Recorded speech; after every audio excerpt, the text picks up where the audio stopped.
kulanti iyo daawasho wanaagsan halkani waa Cadaada Media Group qodobada warka waxa ugu waaweyn madaxweyne Farmajo oo olole cusub ka dhax bilaabay xildhibaanada baarlamaanka Soomaaliya hardan adagna ugu jira sidii uu kaga hortagi lahaa in la ansixiyo sharciga doorashooyinka hor yaalla baarlamaanka Soomaaliya Itoobiya oo si cad ula safatay dawladda Kenya iyo Djibouti oo si weyn kaga carootay xukuumadda Addis Ababa safiirka Mareykanka ee Soomaaliya Donald Yamamuta oo si cad ugu fashilmay siyaasadda Soomaaliya maxaad ka ogtahay go'aanka dalka looga ceyrinayay Yamamuta halkan ayaad ka daawan doontaa Tulaan oo war culus ka soo saartay colaadda ka taagan bariga gobolka Mudug xisbiga mucaaradka ah oo cid oo si weyn u difaacay Faysal cali waraabe garafkana ku dhuftay eedeymo kaga yimid xildhibaanada golaha wakiilada ee Somaliland qodobadaas iyo kuwa kale ayaad ku daawan doontaan warka Cadaada Media Group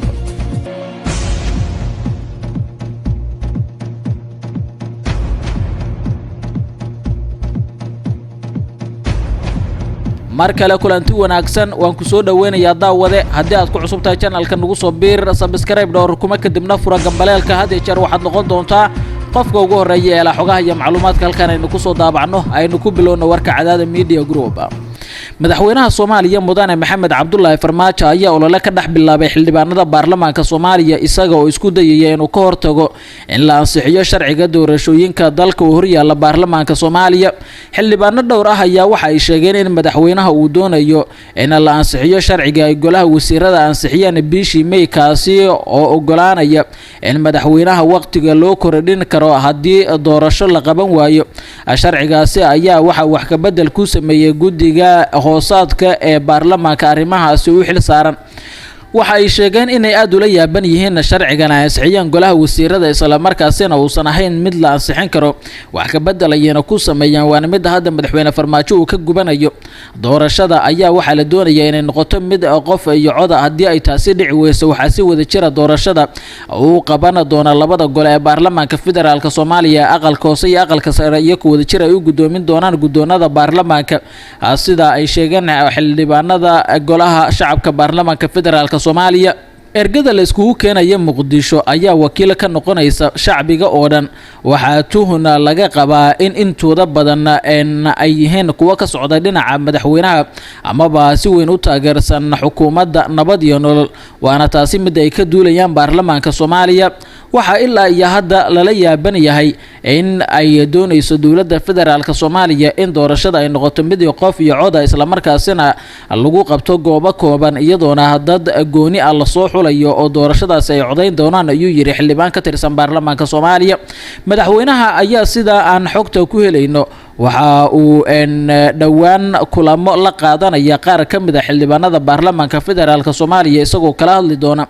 sidii sharcigaasi wax looga bedeli lahaa isla markaasina loo ansixin lahaa sharciga hore isku dayga cusub ee madaxweynaha ayaa hore waxa ugu banadhigay gudoomiyaha golaha shacabka baarlamaanka federaalka Soomaaliya Maxamed Mursal Sheekh Cabdiraxmaan iyo sidoo kale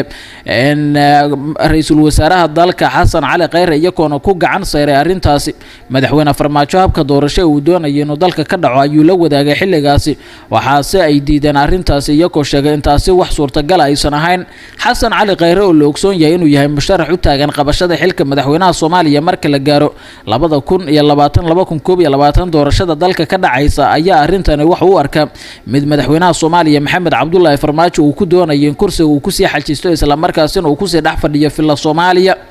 qaybii hore ee warka Cadaada Media Group ayaa daawanaysan dawladda Itoobiya ayaa shaaca ka qaaday cidda ay ku taageerayso loolanka adag ee dawladaha Djibouti iyo Kenya ay ugu jiraan ku guuleysiga kursiga ka midka 15 kursi aan joogtada ahayn ee golaha ammaanka ee qaramada midoobay safiirka Itoobiya ee dalka Kenya Faysal oo arintaasi ka hadlayay waraysi uu siiyay wargeyska The Star ee ka soo baxa dalka Kenya waxa uu sheegay in si islaamid ah ururka midowga Afrika Itoobiya ay taageerayso dawladda Kenya Itoobiya waxa ay ka warhaysaa loolanka Kenya ee kursiga golaha ammaanka ee qaramada midoobay dalkeena waxa uu mar walba qaadan jiray go'aan ku salaysan mabaadi'da mowqifka Itoobiya waa kan uu qaatay ururka midowga Afrika oo taageeray dawladda Kenya ayuu yiri safiirka Kenya u fadhiya dawladda Itoobiya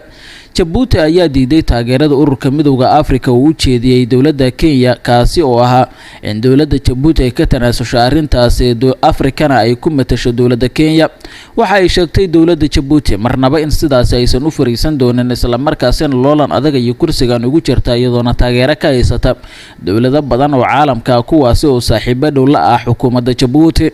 dhinaca kale dowladda Soomaaliya ayaa si rasmi ah waxay u taageertay musharaxnimada Jabuuti ee kursiga aan joogtada ahayn ee golaha ammaanka ee qaramada midoobay 15 kursi aan joogtada ahayn qaybta ka ayna doonayso in Jabuuti ay ku matasho qaaradda Afrika iyadoona Jabuuti horay madaxdeeda ay u sheegeen in sababta ugu weyn ee kursigan ay ugu loolamayaan ay tahay sidii dowladda Kenya ay kaga badbaadin lahaayeen ama kaga difaaci lahaayeen ku guuleysiga kursigaas maadaama hadii ay ku guuleysato ay doonayso in ay kaga faa'iideysato in ku gacan maraqsato arrimo badan oo qaaradda Afrika kaga xiran oo ay ugu weyn tahay badda ay ku muransan yihiin Soomaaliya iyo sidoo kale Kenya ee dacwadooda ay taala maxkamadda cadaaladda adduunka ee ICJ.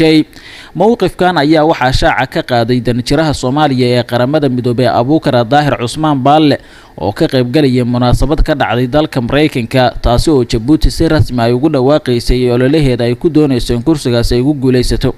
dowladda Jabuuti ayaa taageero ka helaysa dowlado badan oo ay ugu horeyso dowladda Faransiiska iyo kuwa kale oo doonaya dhankooda in ay ku taageeraan kursigan ee dowladda Jabuuti. Kenya ayaa safiiro iyo sidoo kale mas'uuliyiin kale waxay u dirtay dunida inteeda badan iyagoona taageero kaga raadsanaya in ay ugu codeeyaan wadamada qaramada midoobay qaybta ka kursigan ay doonayso in ay ku matasho qaaradda Afrika. cabsi badan ayaa laga muujinayaa haddii xukuumadda Nairobi kursigan uu gacan galo in waxyaabo badan ay ku gacan maraqsan doonto waxaana dowladda Jabuuti ay tahay mid arrintaasi ka hortagaysa iyadoona ugu baaqday dalalka caalamka in Kenya kursigaasi aan loo ogolaanin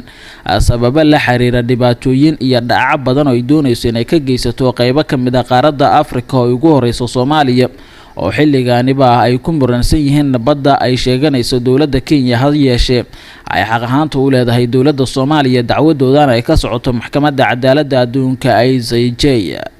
qaybihii dhexe ee warka Cadaada Media Group ayaynu isla soo gaarnay. wargeyska The National Interest ee ka soo baxa dalka Mareykanka ayaa daabacaya maqaal dheer oo uu kaga waramayo sida siyaasadda arrimaha dibadda Mareykanka ugu guuldareysay la dagaalanka kooxda Al-Shabaab oo ka mid ah kooxaha ugu xoogan ee ka dagaalama qaaradda Afrika. wargeyska ayaa soo qaatay muuqaal uu iskaga soo duubay bishii November hoggaanka kooxda oo weerar hor la sheegaya inay ka geysan doonaan qaybo ka mid ah qaaradda Afrika. kadib muuqaalkaasi Al-Shabaab ayaa qaaday weeraro dhowr ah oo qaarkood ay ka dhaceen qaybo ka mid ah dhulka Somaliland oo aan horay looga baranin Al-Shabaab weeraro ay ka geystaan. siyaasiyiinta qaar oo wargeysku wareystay ayaa Al-Shabaab waxa ay si daafuran canshuur uga qaadaan ama u sheegeen in Al-Shabaab si daafuran canshuur ay uga qaadaan ganacsatada kaliyana ma ahan in canshuurtaasi ganacsatada laga qaado ee waxa ay la socdaan Al-Shabaab si taaka ah canshuurta halka ay kaga imaanayso badeecada usoo degaya xilliga imaanaya intaba dhibaatada si baahaysa kaliya ma ahan waxa uu maqaalkan salka ku hayo asay yeeshee waxa cadaadis adag lagu saaray Donald iyo Mamuto oo la sheegay inuu ku fashilmay siyaasadda arrimaha dibadda Mareykanka gaar ahaan Soomaaliya. maqaalka wargeyska uu daabacay ayaa aad u dhaliilay istiraatiijiyadda ay safaaradda Mareykanka ee Soomaaliya ku wajahayso dagaalka ka dhanka Al-Shabaab. quburada maqaalkan qoray ayaa sidoo kale waxa ay sheegayaan in dowladda federaalka ee uu hogaamiyo madaxweyne Maxamed Cabdullaahi Farmajo ay xoog saartay la dagaalanka mucaaradka halka ay awoodda iskugu geyn lahayd la dagaalanka Al-Shabaab. markii ugu horeysay tan iyo burburkii dowladda Mareykanka ayaa dib uga furtay safaaradeeda Soomaaliya waxa ayna ahayd in ay xoog saarto dagaalka Al-Shabaab balse siyaasadda arrimaha Mareykanka oo aad u liidata ayaa keentay in ay sii korodhaan weerarada Al-Shabaab ay ka geystaan qaybo ka mid ah Soomaaliya ayaa lagu yiri maqaalka uu daabacay wargeyskani lagu magacaabo The National Interest ee ka soo baxa dalka Mareykanka. si kastaba Donald Mamuto ayaa la sheegay inuu ka fiirsanayo madaxweynaha dalka Mareykanka Donald Trump inuu sii joogo Soomaaliya iyo in shaqada laga ceyriyo waxa uu qarka u saaran yahay in laga ceyrin doono shaqada safaaradda Mareykanka uu ku leeyahay Soomaaliya. qaybihii dambe ee warka Cadaada Media Group ayaynu isla soo gaarnay. war qoraal ah oo ka soo baxay madaxtooyada maamulka Puntland ayaa baaq nabadeed waxa loogu diray beelaha ku dagaalamaya degmada Tawfiiq ee gobolka Mudug deegaanada hoostaga halkaasi oo maalmihii lasoo dhaafay diriir ay ku dhex martay laba maleeshiya beelood oo galmudug iyo puntland ku kala abtirsada shalay ayaana dagaal khasaare xoogan geystay oo halkaasi ka dhacay warkan ee qoraalka ee ka soo baxay madaxtooyada puntland ayaa lagu yiri baaq nabadeed colaada degmada tawfiiq dowladda puntland ee Soomaaliya waxa ay walaac xoog leh ka muujinaysaa colaada ka soo cusboonaatay aaga degmada tawfiiq ee gobolka mudug puntland iyada oo ka duuleysa ilaalinta nabadda xasiloonida horumarka iyo wada dhalashada ummadda Soomaaliyeed ee walaalaha ah waxay ku baaqaysaa in sida ugu dhaqsiyaha badan loo joojiyo dagaalka kaasi oo sababay dhimasho dhaawac iyo barakac bulsho baaqa dowladda puntland waa in si bilaa shuruud ah oo aan gorgortan lahayn loo joojiyo dagaalka wixii xurguf ah ee safgaran ahna lagu dhameeyo wada xaajood ay saladhig u tahay ka wada shaqeynta nabadda ilaalinta xasiloonida xeerinta wada dhalashada xurmeynta horumarka bulshada ee ka jira kana socda gobolka gaar ahaan degmada tawfiiq iyo deegaanada hoos yimaada puntland waxay u digaysaa cid kasta oo ka qayb qaadanaysa horinta colaadaasi sidaa darteed waxay dowladda puntland ee Soomaaliya ugu baaqaysaa hoggaanka dhaqanka aqoon-yahanada culimada iyo qaybaha kala duwan ee bulshada deegaankaasi in laga wada shaqeeyo